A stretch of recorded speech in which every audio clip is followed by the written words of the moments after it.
नमस्कार दोस्तों, आप सभी को टेक्नोलॉजी इन्फोकॉम के एक नए वीडियो में स्वागत है। दोस्तों, इस बार में हम बात करेंगे वोडाफोन को बहुत ज़्यादा लॉसेस हो रहा है, उसके साथ साथ एयरटेल को भी बहुत ज़्यादा लॉस हो रहा है, लेकिन इन पे जियो को बहुत ज़्यादा गेन पहुंच रहा है, बहुत ज़्यादा प्रॉफिट जियो के ऊपर मिल रही है। जी हाँ दोस्तों, तो इसके बारे में बात करेंगे क्या चल रहा है टेलीकॉम इंडस्ट्री में, क्या होने वाला है आगे जाके फ्यूचर में, अगले 6 महीने में क्या होने वाला है उसका कुछ एक्सपेक्ट करेंगे और आपको बताएंगे मेरा राय क्या है। तो दोस्तों बने रहिए इस वीडियो में, हम बात करेंगे टेलीकॉम इंडस्ट्री के बारे में।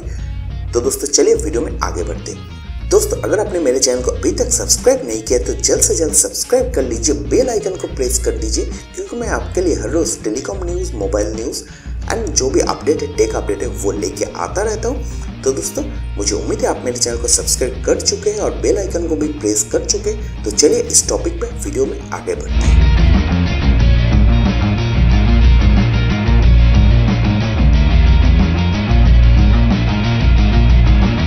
तो दोस्तों जैसे मैंने बता रहा था, इन पे वोडाफोन के ऊपर बहुत ज़्यादा लॉस हो रहा है। जी हाँ दोस्तों, पिछले अक्टूबर, नवंबर, दिसंबर का रिपोर्ट सामने आया है, जहाँ पे बताया जा रहा है कि वोडाफोन के ऊपर लगभग 3.5 करोड़ यूज़र वोडाफोन को छोड़ दिया है। वोडाफोन का सर्विस पहले यूज़ करते थे, वो अभी छोड़ दिया है। इसे वोडाफोन का कुछ फर्क नहीं पड़ता है। वोडाफोन ने साफ साफ कह दिया है कि जो यूज़र वोडाफोन का सर्विस बस यूज़ करते थे, कोई भी रिचार्ज नहीं करते थे, वो लोग छोड़ दिए, वो लोग वोडाफोन को छोड़ रहे हैं। मतलब इतना दिन तक जो वोडाफोन दावा करता था कि उनके पास इतना यूज़र है, इतना यूज़र बेस है, वो एक्चुअल में यूज़र बेस नहीं था।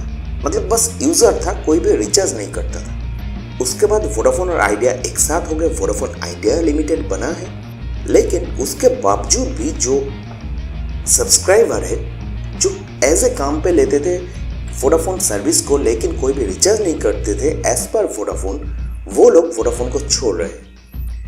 ये नहीं वोडाफोन बता रहा है कि वोडाफोन को उन लोगों ने क्यों छोड़ रहा है। वोडाफोन तो वो पहले यूज करते थे, सर्विस लेते थे, लेकिन रिचार्ज नहीं करते थे, लेकिन अभी वो सर्विस भी नहीं ले रहे। क्या वोडाफोन का सर्विस खराब हो गया? ऐसा तो नहीं हुआ है। मैं भी खुद भी वोडाफोन यूज करता हूँ, अभी तक मेरे पास है वोडाफोन, लेकिन उसका सर्विस खराब नहीं हुआ। अच्छा सर्विस देता है वोडाफोन।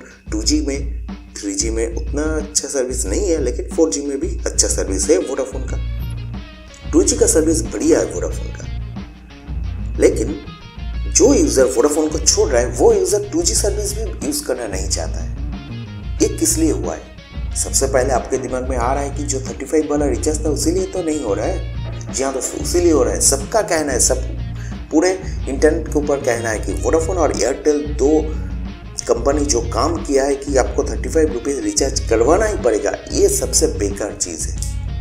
अगर आप कंपेयर करेंगे वोडाफोन, एयरटेल, जियो के साथ, तो इन पे सबसे ज़्यादा रिचार्ज आपको जियो में करना पड़ता है।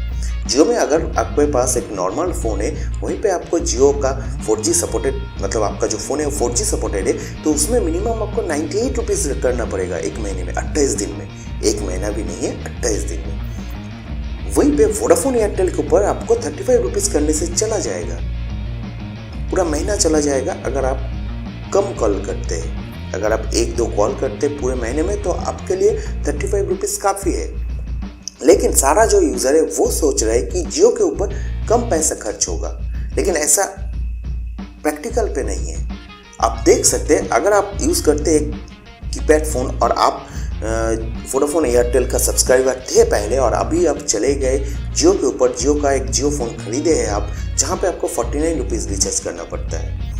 आप वोडाफोन, एयरटेल को दे रहे थे 35 रुपीज़, और अभी आपको जियो के ऊपर देना पड़ रहा है 49 रुपीज़। 35, 49, 14 रुपीज़ एक्स्ट्रा आपको देना पड़ रहा है जियो के ऊपर। फिर भी बहुत सारे यूज़र जियो के ऊपर जाना सेफ फील कर रहा है, क्योंकि जियो का जो 49 रुपीज़ वाला प्लान है वो अनलिमिटेड प्लान है। अगर वोडाफोन, एयरटेल ने भी अपना 35 रुपीज़ वाला प्लान कुछ ऐसा किया होता कि जहाँ पे आपको फ्री कॉलिंग, फ्री मिनट्स कुछ दिया जाता था, तब जो यूज़र वोडाफोन, एयरटेल को छोड़ रहे, वो यूज़र वोडाफोन, एयरटेल के ऊपर रहते।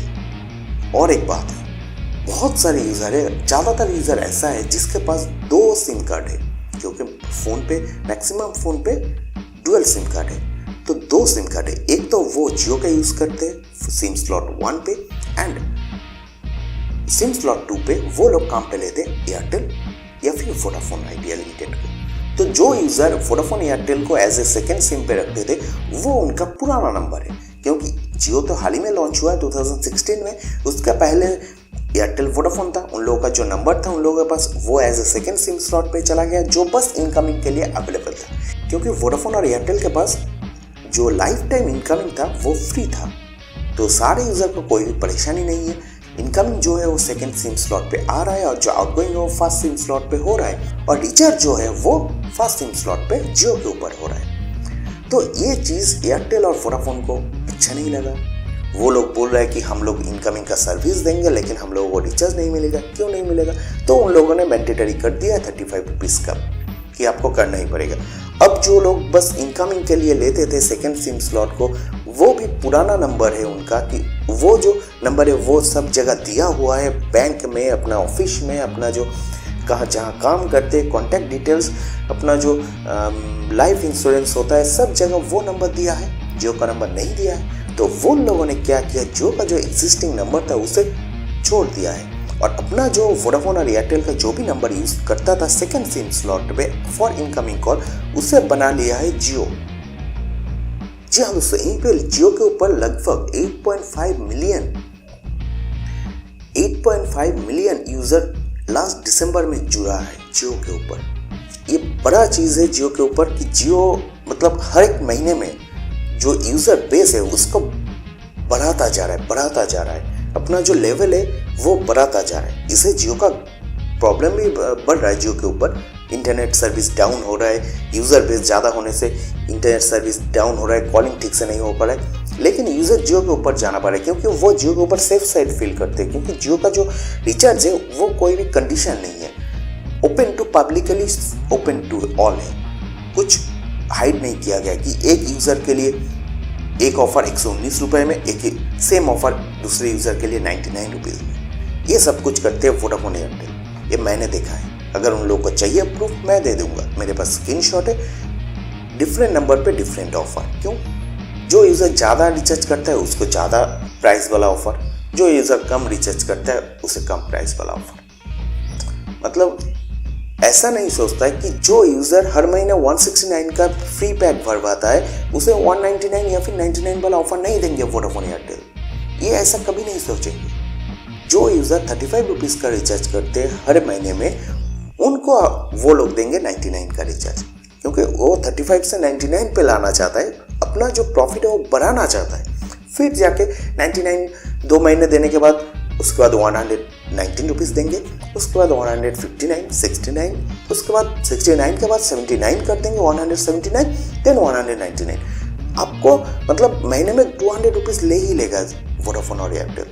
पता नहीं, मतलब मैं बहुत उन लोगों से रिक्वेस्ट कर चुका हूँ, उनके कस्टमर केयर पे कॉल करके या फिर उनके ट्विटर हैंडलर के ऊपर, कि आप लोग कुछ कीजिए, आप लोग ऐसा क्यों करते हैं। हर किसी का कहना है हम तो नहीं बनाते ऑफर, मतलब पूरा हौच-पौच बना के रखा है। आप भी फेस किए होंगे। अब बताना आपका एक्सपीरियंस क्या है, नीचे कमेंट सेक्शन पे आपका एक्सपीरियंस शेयर करना। मैं अपना जो एक्सपीरियंस है, अपना जो न्यूज़ है वो आपको बताया। मुझे उम्मीद है मैं आपको डिटेल्स में बता पाया। दोस्तों वीडियो अगर अच्छी लगी जरूर सब्सक्राइब कर लेना चैनल को, वीडियो को लाइक कर देना, शेयर कर देना अपने दोस्तों के साथ। तो दोस्तों मिलते हैं अगले वीडियो में एक नए अपडेट के साथ। तब तक के लिए be healthy, be happy, take care, bye bye.